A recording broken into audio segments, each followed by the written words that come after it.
विस्तार से। और सबसे पहले जो बात हम करने वाले हैं आज की खास चर्चा कि पश्चिम बंगाल में बीजेपी की सरकार में मंत्रिमंडल का विस्तार हुआ, लेकिन क्या टीएमसी में हाहाकार लगातार बनी हुई है। पहले पूरी रिपोर्ट देखिए। पश्चिम बंगाल में सरकार के गठन के करीब 22 दिन के बाद मुख्यमंत्री शुवेंदु अधिकारी सरकार का पहला बड़ा मंत्रिमंडल विस्तार हो गया। जाहिर है, जन भावनाओं और दक्षता को ध्यान में रखकर शुवेंदु सरकार ने लगभग हर वर्ग का प्रतिनिधि शामिल किया है। मंत्रिमंडल बीजेपी के कई बड़े चेहरे से अब लैस हो चुका है, जिसमें कलिता माझी जैसी संघर्ष की प्रतीक बनी महिला विधायक भी मंत्री बनी है। कलिता माझी की कहानी संघर्ष, आत्मविश्वास और महिला सशक्तिकरण की एक प्रेरणादायक मिसाल है। तस्वीरों से भी कुछ समझ में आ रही होगी आप। दूसरों के घरों में बर्तन मांजकर अपने परिवार का गुजारा करने वाली कलिता के लिए यह मंजिल पाना आसान तो नहीं था, लेकिन लोकतंत्र की ताकत में सपना देखना गुनाह नहीं माना जाता है। दूसरी बार चुनावी मैदान में उतरी कलिता माझी ने जनता का विश्वास जीता और बर्धमान जैसे महत्वपूर्ण क्षेत्र से विजय हासिल की। आज वही महिला जिसने कभी घर घर जाकर मेहनत मजदूरी की थी, पश्चिम बंगाल की मंत्री बन गई है। लेकिन यही तो लोकतंत्र है, जहां 15 साल पश्चिम बंगाल की सिंहनी कहने वाली ममता के समर्थन में लोग तो दूर, अपने विधायक, पार्षद और वर्कर चुपचाप रास्ता बदल रहे हैं। तृणमूल कांग्रेस के अहंकार और अत्याचार के खिलाफ जनाक्रोश जबरदस्त है पश्चिम बंगाल में, लेकिन उससे भी ज्यादा टीएमसी नेता इसे पोस्ट पोल वायलेंस साबित करने पर तुले हुए हैं, जैसे वो किया करते थे। शनिवार को सोनारपुर में ममता बनर्जी के भतीजे अभिषेक बनर्जी के साथ हुई कथित दुर्व्यवहार की घटना के बाद रविवार को हुगली के चंडीतला में टीएमसी के सांसद कल्याण बनर्जी को भी भारी जनाक्रोश का सामना करना पड़ा। अब सवाल यह है कि बीजेपी नेताओं को सरेआम पीटने की धमकी देने वाले नेता के समर्थन में अभी 4 टीएमसी के कार्यकर्ता भी खड़े क्यों नहीं दिख रहे हैं? टीएमसी में आखिर यह असंतोष क्यों है? टीएमसी में विधायक अपने नेता पर भरोसा करने के लिए क्यों तैयार नहीं है? क्यों हर छोटे बड़े नेता को जन आक्रोश का सामना करना पड़ रहा है? ममता की सबसे करीबी सांसद रही काकोली घोष दस्तीदार ने पार्टी छोड़ दी। कल टीएमसी विधायकों की एक बैठक बुलाई गई थी, 80 में से सिर्फ 20 पहुंचे, 20 ही विधायक। यानी पार्टी को एकजुट रख पाना भी ममता बनर्जी के लिए बड़ी चुनौती साबित हो रही है। टीएमसी विधायकों की यह मीटिंग ममता बनर्जी की अध्यक्षता में होने वाली थी, जिसमें नए चुनकर आए विधायकों को ही बुलाया गया था। जब करीब 3/4 विधायक पहुंचे ही नहीं, तो इस मीटिंग को रद्द करनी पड़ी। कुछ दिन पहले विधानसभा में मौजूदा सरकार के खिलाफ टीएमसी के प्रदर्शन में आधे से अधिक विधायक गायब रहे थे। चुनाव के ममता ने अपने घर पर चुनाव के बाद विधायक दलों की मीटिंग की थी। 11 विधायक उनके घर पहुंचे ही नहीं, उन्होंने मुनासिब ही नहीं समझा। सबसे पहली मीटिंग में सांसद कल्याण बनर्जी ने पुलिस प्रशासन की भूमिका पर सवाल उठाए हैं, लेकिन सीआरपीएफ की मौजूदगी की तारीफ की है। सोचिए क्या स्थिति बदल गई है। उन्होंने कहा यदि एक सांसद पर खुलेआम हमला हो सकता है तो आम लोगों की सुरक्षा की स्थिति का तो अंदाजा लगाया जा सकता है। लेकिन बीजेपी नेता और मंत्री दिलीप घोष ने कहा यह बीजेपी है जिसका चरित्र किसी पर हमला करने का नहीं है। अपनी करतूतों पर पर्दा डालने के लिए टीएमसी नेता सड़क पर ड्रामा कर रहे हैं। ममता बनर्जी के आग्रह पर 6 जून को इंडी गठबंधन के नेताओं की मीटिंग बुलाई गई है। तो नेता प्रतिपक्ष राहुल गांधी ने अभिषेक बनर्जी पर हमले के लिए बीजेपी को दोषी बताया, लेकिन उनके पश्चिम बंगाल के नेता अधीर रंजन चौधरी इसे टीएमसी का ड्रामा बता रहे हैं। अब देखना यह ममता बनर्जी और उनकी पार्टी टीएमसी आज अस्तित्व के लिए जूझ रही है। क्या गठबंधन की सियासत में उनकी भूमिका अन्य पार्टियों को स्वीकार्य होगी क्या?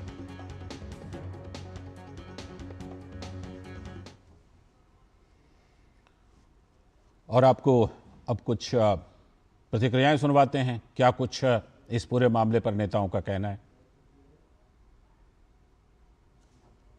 बीजेपी अगर मारता था ना 15 दिन समय नहीं लगता। टीएमसी का नमो निशान, एक झंडा नहीं मिलता। 5-5 तल्ला बिल्डिंग में बैठे हुए तोड़ के ईंटा निकाल देता सब। बीजेपी है, भगवान का शुक्र करो कि बीजेपी सत्ता में आई है, नहीं तो कोई टीएमसी का नाम नहीं मिलता। आज एक भी नहीं बचते नेता, रास्ता में उतार उतार के मारते लोग। हम ही रोक रहे हैं लोगों को और हम रोकेंगे, किसी को कानून हाथ में लेने नहीं देंगे।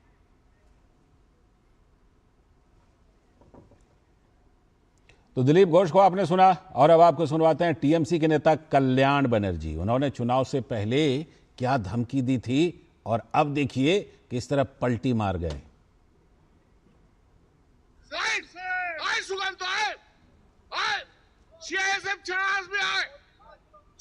কত তোর লোক আছে, আর আমরাও লোক নিয়ে যাবো। আমাদের লোক, কোনো সিআইএসএফ থাকবে না, কোনো বিএসএফ থাকবে না, কোনো পুলিশ থাকবে না। সুকান্ত তুই আয়, কবে আসবি নোটিশ দিয়ে আয়। আয় শুভেন্দু আয়, আয় লড়ে রে, ওরে শুভেন্দু পাশা। আমার মাথা দিয়ে রক্ত বেরোচ্ছে। আমি তা সত্ত্বেও আমি আপনাদের কাছে বলতে এসেছি একটাই কথা, আমার আর বলার মতো শক্তি নেই, আমার সত্যি বলার মতো শক্তি নেই। আপনারা বাংলার মানুষ, আপনারা চণ্ডীতলার মানুষ, আপনারাই বিচার করবেন যে এই যে গুন্ডাগর্দি করছে, এই যে এমপিদের দিয়ে মারছে, এটা কি ঠিক হচ্ছে? उफ, ये बदलाव दोनों विंडो में एक ही आदमी है, ये विश्वास करना भी मुश्किल होता है। बहरहाल अभिषेक बनर्जी पर भी कथित हमला हुआ था, तो उन्होंने कहा इस पूरे मामले के लिए भाजपा जिम्मेदार है। All BJP sponsored. अब देखिए क्या हाल किया गया है। यह है इनका लोकतंत्र का नमूना। 1 महीना हुआ नहीं, पुलिस कहीं नहीं है। पुलिस को बार बार बोलने के बावजूद भी। वहीं टीएमसी के नेता संदीपन साहा, जो चुनाव के बाद टीएमसी की विधायक दल की बैठक में नहीं पहुंचे और अब तो बहुत सारे नहीं पहुंच रहे हैं, उनका क्या कहना है, क्यों नहीं पहुंचे, सुनिए। में थे, फिर सरकार में आए, आज विरोधी में गए हैं, लेकिन प्रोसेस फॉलो करना ही भूल गए। ये मुझे बहुत ताज्जुब लगा। तो इसलिए मैं व्यक्तिगत स्तर पे मुझे लगा कि इस मीटिंग में जाके कोई फायदा नहीं है, क्योंकि इस मीटिंग में जाके कुछ निकलेगा नहीं। फिर से वही बातें होंगी, फिर से वही कहा जाएगा, किसी की बात सुनी नहीं जाएगी, सिर्फ अपनी ही बात की जाएगी। तो जहां हमको भी अपने बोलने का मौका नहीं मिलेगा, जहां प्रोसेस फॉलो करके विधानसभा का क्या कानून है उसको मद्देनजर रखते हुए अगर आप आगे नहीं बढ़ पा रहे हो, तो मीटिंग में जाने का मतलब है वक्त जाया करना। इसलिए मैं नहीं गया। समझ रहे हैं ना विधायक जी क्या कह रहे हैं? विधायक जी कह रहे हैं कि टीएमसी की कार्य पद्धति बड़ी खराब है, जाके क्या करते। हो सकता है ऐसा ही तर्क सभी का हो। बहरहाल कांग्रेस नेता अधीर रंजन चौधरी ने टीएमसी नेताओं पर हो रहे हमले को लेकर कहा कि टीएमसी तो अपने ही किए को भुगत रही है, सपेरा को सांप काट रहा है। बंगाल में जो तहजीब इन लोग के बनाए हैं, ये वो खुद तहजीब की शिकार बनते जा रहे हैं। जिन्होंने, आप कहते हैं ना सपेरे, सांप के हाथ में मौत होती है। ये टीएमसी पार्टी के पुराने जो गुंडागर्दी बंगाल में होते हुए हम देखे हैं, उसका ही दौर अभी बंद नहीं हुई, चल रहे हैं। मैं कह रहा हूं कि सारी चीज बंद होना चाहिए। बंद होना चाहिए, बेशक बंद होना चाहिए अधीर दादा, लेकिन बंगाल की हकीकत को समझते हैं, कांग्रेस का केंद्रीय नेतृत्व शायद नहीं समझता। आज इसी मुद्दे पर बात करने के लिए हमारे साथ अनंत अमित जी, भारतीय जनता पार्टी के प्रवक्ता, जुड़ चुके हैं। बहुत बहुत स्वागत अनंत अमित जी। हमारे साथ एहतशामुल हक साहब, जो कि राजनीतिक विश्लेषक हैं, टीएमसी के समर्थन में बातें भी रखते हैं। बहुत बहुत स्वागत एहतशामुल साहब। और हमारे सलाहकार संपादक विनोद मिश्र जी यहीं स्टूडियो में जुड़े हुए हैं। विनोद जी से शुरुआत भी कर लेते हैं। विनोद जी, ये कैसी तस्वीर बिल्कुल बदल गई। अभी मैं कल्याण दा के 2 तस्वीर की बात कर ही रहा था, लेकिन एक तरफ देखिए, एक तरफ शुभेंदु सरकार का जबरदस्त विस्तार, लगातार बिल्कुल काम पर काम। सौरभ भी जुड़ गए हमारे साथ, सौरभ दत्ता हमारे संवाददाता। और दूसरी तरफ जो है टीएमसी में ये हाहाकार, ऐसा नहीं कि कोई एक बार, चलिए एक बार अभी कहा जा रहा है कि कुछ बैठक की, धरना प्रदर्शन की तैयारी कर रहे थे, इसीलिए 80 में से 60 नहीं आए, लेकिन ये तो लगातार हो ही रहा है। पहले सौरभ के पास ही, सौरभ क्या भाई, एक विधायक की बात तो सुनी, बोले जाके क्या करते, उसमें जाने से कोई फायदा ही नहीं है। बाकियों का क्या तर्क है, क्या रिपोर्ट मिल रही भाई? 60 विधायक नहीं आए टीएमसी में। लाल जी, ब्रेकिंग से शुरू करता हूं, कर दीजिए। ये जो सही सिग्नेचर फर्जरी का जो मामला चल रहा है बंगाल में, हाँ, उस सिग्नेचर फर्जरी के मामले में विधानसभा के स्पीकर ने जो कार्रवाई का आदेश दिया था जी, वो क्यों दिया था? क्योंकि संदीपन साहा और ऋतव्रत बंदोपाध्याय टीएमसी के 2 विधायक लिखित तौर से सचिव विधानसभा के सेक्रेटरी को चिट्ठी लिखकर बोला था कि हमारी दल में जो सिग्नेचर किया गया है फर्जी विरोधी कर नेता लिया। प्रतिपक्ष ने कहा, वो फर्जी है। उसमें 13 विधायकों का जो साइन है, सिग्नेचर है, वो सही नहीं है। और वो आज मुख्यमंत्री शुभेंदु अधिकारी ने प्रेस कॉन्फ्रेंस करके वो सामने भांडा फोड़ दिया है अच्छा। कि टीएमसी में चल क्या रहा है। ऋतव्रत बंदोपाध्याय संदीपन साहब विधानसभा के स्पीकर को घर का भेदी लंका भाए खबर पहुंचा दिया है। हाँ। और उसके चलते पहले एयर स्ट्रीट थाना, फिर सीआईडी को जांच का भार सौंपा गया है। और अभी तो बात अभिषेक बनर्जी तक पहुंच गई है, जी। क्योंकि भले ही टीएमसी आंचलिक रीजनल पार्टी हो, लेकिन वो खुद को सर्वदलीय पार्टी कहते हैं। तो उसके जो सर्वदलीय संपादक है, उन्होंने जो चिट्ठी लिखा था स्पीकर को, तो उनकी पैड से, लेटर पैड से चिट्ठी लिखा गया था। तो उनको पूछा जा रहा है कि ब्लॉक लेटर्स में साइन कैसे आया। और ये हुआ शनिवार को, जिस दिन सोनारपुर वाला इंसिडेंट हुआ। दोपहर को इंसिडेंट हुआ और फिर 2 घंटे बाद सोनारपुर वाला इंसिडेंट हुआ। तो आज अभिषेक बनर्जी कुछ समय मांगे हैं, लेकिन ये सवाल मुख्यमंत्री शुभेंदु अधिकारी उठा रहे हैं कि कोई अपने दल के विधायक का भी साइन चोरी कर सकता है। कंबल चोरी कर रहे हैं, ट्रिपल चोरी कर रहे हैं, साड़ी चोरी कर रहे हैं, राहत सामग्री चोरी कर रहे हैं, नौकरी चोरी कर रहे हैं, यहां तक कि विधायक का सिग्नेचर भी। बिल्कुल, ये सवाल तो शुभेंदु सरकार इसलिए पूछ पा रहे हैं क्योंकि टीएमसी विधायकों ने खुद ये सवाल उठाए हैं। विनोद जी, एक तरफ जो है मंत्रिमंडल का विस्तार, थोड़ी सी उस पर भी टिप्पणी कर दीजिएगा। 35 मंत्री आ गए, अब शायद 4 जगह और खाली रह गए हैं, वहाँ 4 मंत्री अभी और बन सकते हैं, लेकिन 35 बन गए एक बार। और दूसरी तरफ टीएमसी में ये हाहाकार ऐसा नहीं है कि एक बार हुआ, ये तो लगातार जब से 4 मई को नतीजे आए थे उसके बाद से लगातार इस बैठक में इतने नहीं पहुंचे, इस बैठक में इतने नहीं पहुंचे, लगातार। कल तो अति हो गई, 80 में से 60 नहीं पहुंचे।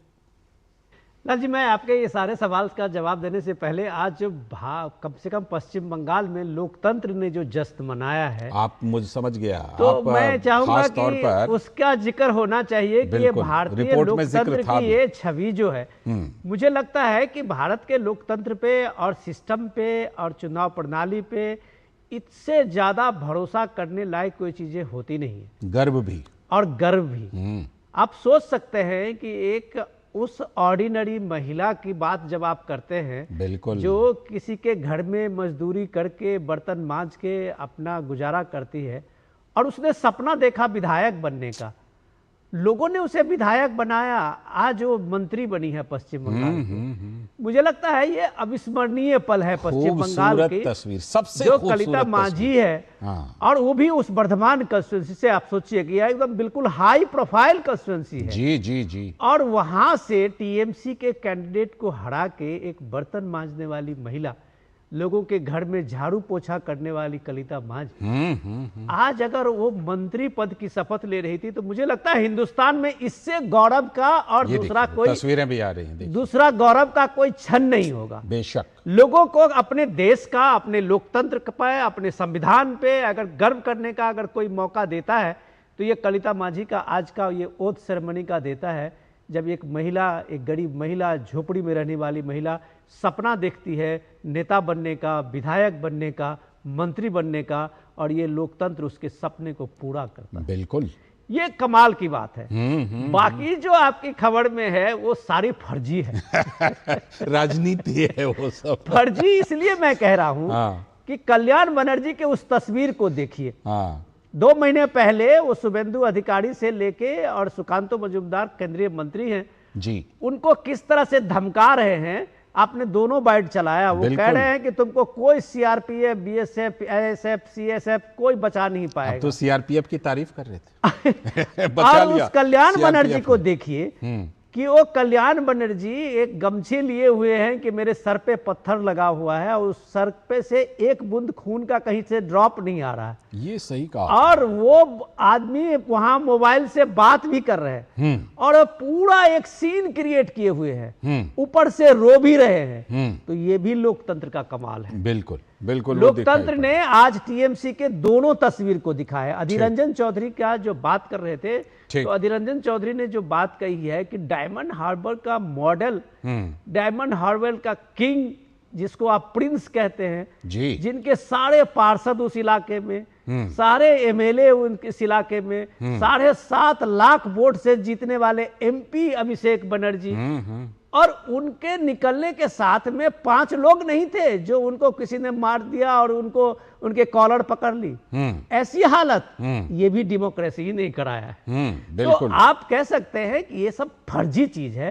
सीआईडी ने उनको आज के लिए बुलाया था, अभिषेक बनर्जी को, और अभिषेक बनर्जी को पता था जिस बात को सौरभ कह रहे थे कि उस डुप्लीकेट उसमें सिग्नेचर में और कई मामले में सीआईडी को उनसे पूछताछ करनी थी। अब सीआईडी के उसमें जाना उनको नहीं है, तो उन्होंने ये बहाना बनाया और रोड पे निकल के एक ड्रामा करके घर में बैठ गया। ममता बनर्जी उनको हैदराबाद ले जा रही है इलाज कराने।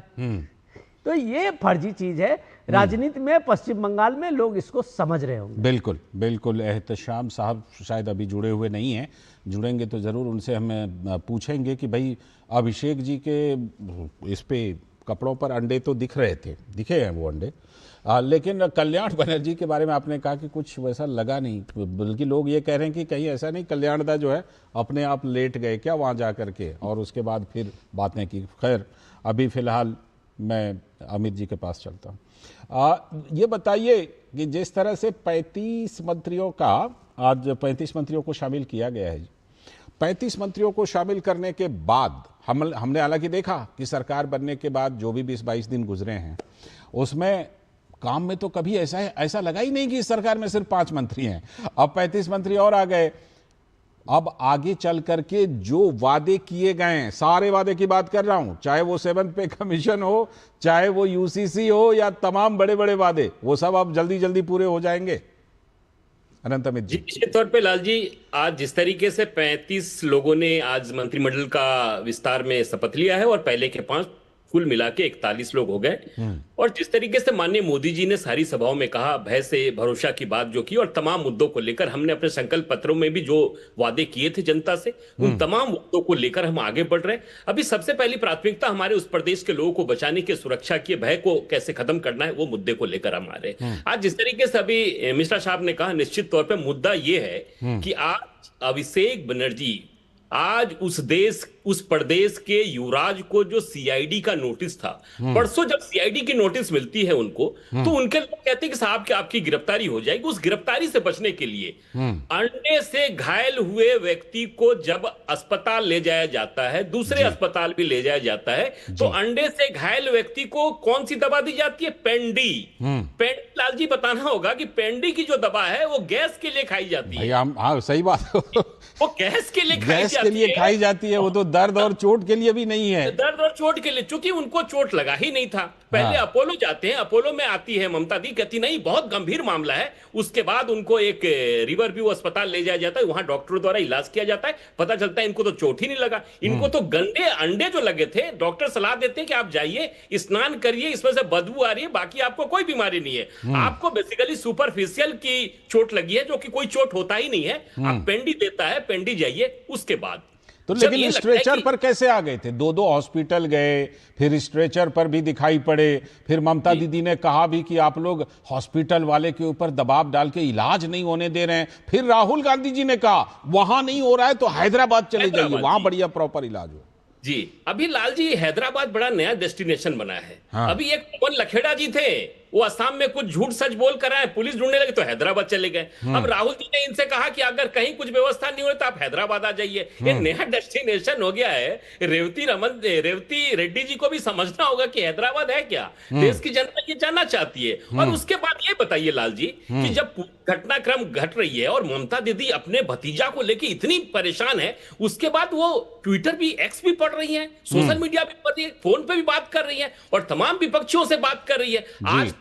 आज तो उत्पल दत्त और मिथुन चक्रवर्ती जैसे नेता भी घबरा गए होंगे कि यार हमसे भी बड़ा कोई नौटंकी बात इस प्रदेश में है। अभिषेक बनर्जी है, कल्याण बनर्जी है। अब कल्याण बनर्जी के लिए मिश्रा साहब कह रहे साहब इतनी चोट, वो कह रहा हमारा खून पहुंचे, लेकिन खून दिख ही नहीं रहा है। तो कौन सी नौटंकी चल रही है? इनको ये पता चल गया है लाल जी कि पश्चिम बंगाल की जनता ने, और हम ये भी कहना चाहते हैं, जो घटना सोनारपुर की घटना घटी, पुलिस ने इन्वेस्टिगेशन किया है, उसमें जो 6 लोग पकड़े गए हैं वो सोनारपुर दक्षिण के पूर्व विधायक जो कि टीएमसी के विधायक थे, लवली मोइत्रो, उनके लोग थे, जो कि पुलिस जांच कर रही है। और भारतीय जनता पार्टी का एक मैं जिम्मेदार कार्यकर्ता होने के नाते पश्चिम बंगाल की जनता को यह कहना चाहता हूं कि ये जो नौटंकी चल रही है, हमारी सरकार है, लोकतंत्र में ऐसी जगहों की कोई भी इसी घटना की जगह नहीं है। मैं उसी पॉइंट पर आने वाला था, उसी पॉइंट पर आने वाला था कि देखिए 3 थ्योरी है, ठीक है, ऐसे हमलों की। थ्योरी नंबर 1 कि भाई बीजेपी के कोई कार्यकर्ता, क्योंकि बीजेपी नेताओं का तो पूरा कमिटमेंट दिखाई पड़ रहा है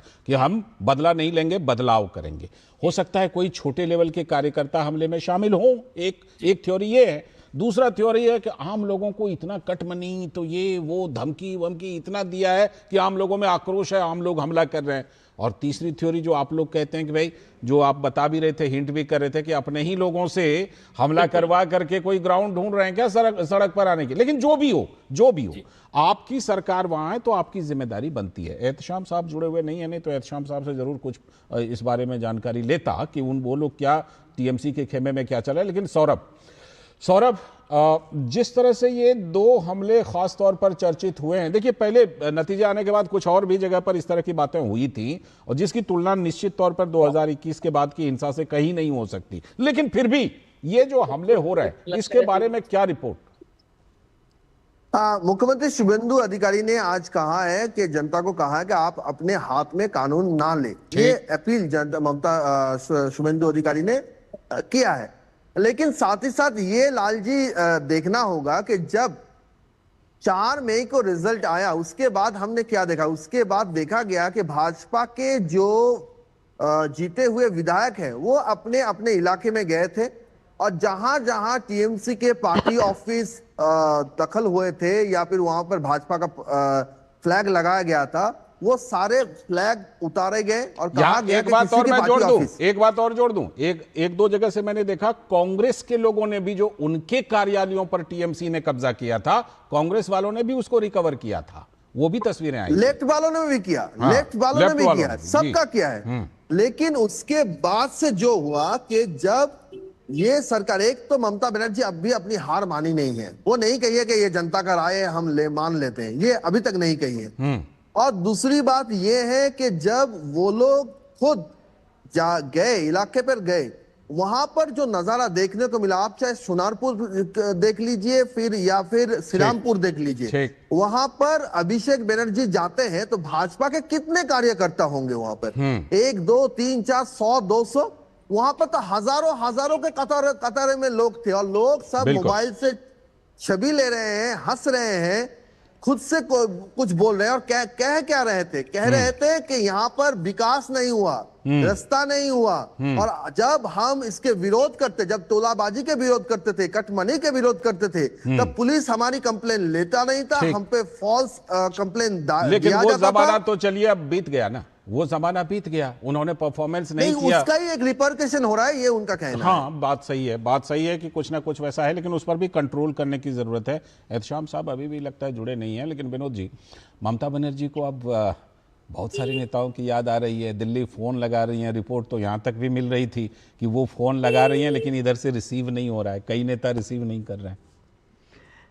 लालजी, जीत हार तो राजनीति में लगी रहती है, कोई ऐसा नहीं है कि बड़ी इंदिरा जी खुद हारी थी, तो ऐसा नहीं है कि राजनीति में जीत हार तो लगी रहती है। लेकिन इस तरह का तो कहीं आज तक देखा नहीं। 25-30 साल से तो हम लोग भी देख रहे हैं, टीएमसी का अप और टीएमसी का डाउन, इस तरह का हम लोगों ने कभी नहीं देखा था ना।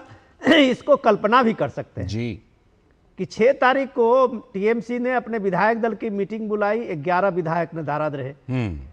पश्चिम बंगाल का असेंबली सत्र शुरू हुआ, असेंबली सत्र शुरू होने के साथ में जो विधायकों के साथ में प्रोटेस्ट मार्च था, उसमें 21 विधायक गायब रहे। और कल जो ममता बनर्जी ने अभिषेक बनर्जी के इस सो कॉल्ड हमले को लेके जब उन्होंने मार्च निकालने की कोशिश की, तो 60 विधायक नहीं आए, उनको मीटिंग कैंसिल करनी पड़ी। तो ये कम्युनिकेशन गैप लगातार ये हो रहा है, लगातार हो रहा है। ये कम्युनिकेशन गैप बताता है कि ये ममता बनर्जी का जो शासन तंत्र पूरे 15 साल का जो है, वो बिल्कुल सिंडिकेट के कब्जे में है। ना उनको आम लोगों से कहीं कम्युनिकेशन हो पाया उस 15 सालों में, ना उनके जनप्रतिनिधियों से कभी हो पाया। तो आज आप देखिए कि एक झटके में वो टूटा पावर का ग्लैमर। तो आप ये देखिए कि एक महीने के चुनाव होते होते 60 विधायक ने अपनी पार्टी से पल्ला झाड़ लिया। एक महीने के आते आते तो मुझे लगता है कि टीएमसी में कोई एक विधायक रह जाए या नहीं रह जाए, जो ये हालत है, क्योंकि ममता बनर्जी खुद हार गई हैं। तो अब सवाल यही है कि जो वो आज की तारीख में ममता बनर्जी अपने एग्जिस्टेंस के लिए लड़ाई लड़ रही है, वो जो इंडिया गठबंधन, ये गठबंधन, राहुल गांधी यहाँ गांधी, ये सब कर रहे हैं, उसका राहुल गांधी को भी पता है कि ममता बनर्जी ने उनका कितना हश्र किया है, चाहे वो लोकसभा का इलेक्शन हो या जनरल इलेक्शन में हो।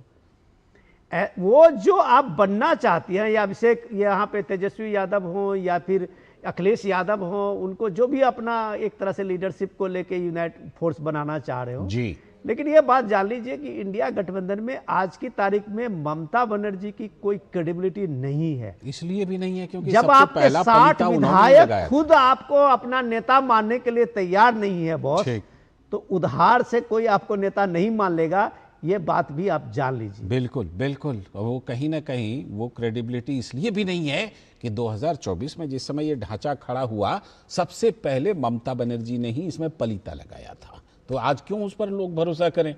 अनंत अमित जी, आपसे एक सवाल, जब तक एहतशाम जी को लगातार जोड़ने की कोशिश तो हो रही है, लेकिन नेटवर्क लगता है कुछ कमजोर है, इसलिए वो जुड़ नहीं पा रहे हैं। कोशिश करें। आज जवाब भी नहीं होगा लाल जी आपके सवालों का, इस वजह से भी उनको लग रहा हो कि नेटवर्क नहीं रहे। वैसा तो मैंने कोई, देखिए वैसा कोई भी सवाल कहाँ पूछा है अभी, वैसा कोई सवाल नहीं पूछा है। हम तो आपकी जिम्मेदारी आप ही के ऊपर उल्टा डाल रहे थे कि भाई जो कुछ भी हो, तीनों थ्योरी में से जो कुछ भी हो, आपकी जिम्मेदारी बनती है कि इस तरह से अंडे और पत्थर और ये ना पड़े। और ठीक है, जनता ने एक जनादेश दिया है, उसका सम्मान करके आपके बड़े बड़े नेता प्रधानमंत्री नरेंद्र मोदी भी कह चुके हैं कि भाई बदलाव लाना है, बदला नहीं लेना है। देखिए लाल जी, इससे पहले जिस तरीके से दक्षिण 24 परगना के अंदर ही हमारे राष्ट्रीय अध्यक्ष के ऊपर हमले होते हैं, हमारे कई नेताओं के ऊपर हमले होते हैं, लोग, हाँ, तो यही लोग कहते थे कि जनता में आक्रोश है। लेकिन लाल जी, इस चीज को मैं एक चीज से और जोड़ना चाहता हूं। सौरभ दा उस बात को जरूर जानते होंगे और आपके माध्यम से देश की जनता को यह जानकारी भी होनी चाहिए।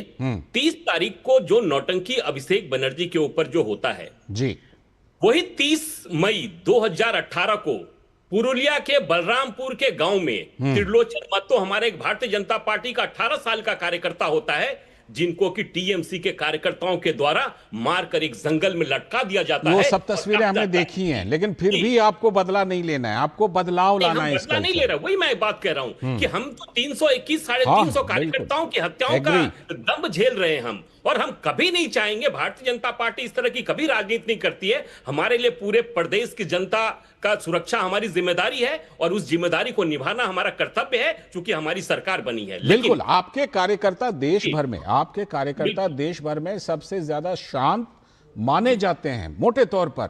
वही चीज आपको पश्चिम बंगाल में भी लागू करना है, मैं इतना जरूर कहूंगा। उसके बाद लाल जी एक चीज और मैं ऐड करना चाहता हूं। उस पश्चिम बंगाल के खजाने से दिल्ली के 2 बड़े वकीलों के द्वारा उनके घर तो भरे गए, लेकिन कल दिल्ली के एक वरिष्ठ वकील के द्वारा जो पश्चिम बंगाल के विषय में जो कहा जाता है कि अब इस देश में रहने जैसी स्थिति नहीं रह गई है, उनको भी यह समझना होगा कि यह पश्चिम बंगाल में बदली हुई सरकार है। और आपने जिस तरीके से 15 साल के कुशासन को, ममता दीदी के कुशासन को बचाने का काम किया है, एक अलग नैरेटिव सेट कर रहे थे, तो अब आप इस बात की ध्यान रखिए, वहां पे भारतीय जनता पार्टी एनडीए के समर्थन में सरकार है और आप गलत तरीके से पैसे मिलने वाले नहीं है। ठीक है, बस ये कि अब पश्चिम बंगाल सही रास्ते पर बढ़े। एहतशाम साहब अभी तक जुड़ तो नहीं पाए, कोशिश करेंगे चलिए कभी और टीएमसी के लोगों से प्रतिक्रिया लेने की। फिलहाल बहुत बहुत शुक्रिया सौरभ दत्ता जुड़ने के लिए, अनंत अमित जी जुड़ने के लिए, विनोद जी आपका भी बहुत बहुत शुक्रिया। अभी एक छोटा सा ब्रेक ले लेते हैं, उसके बाद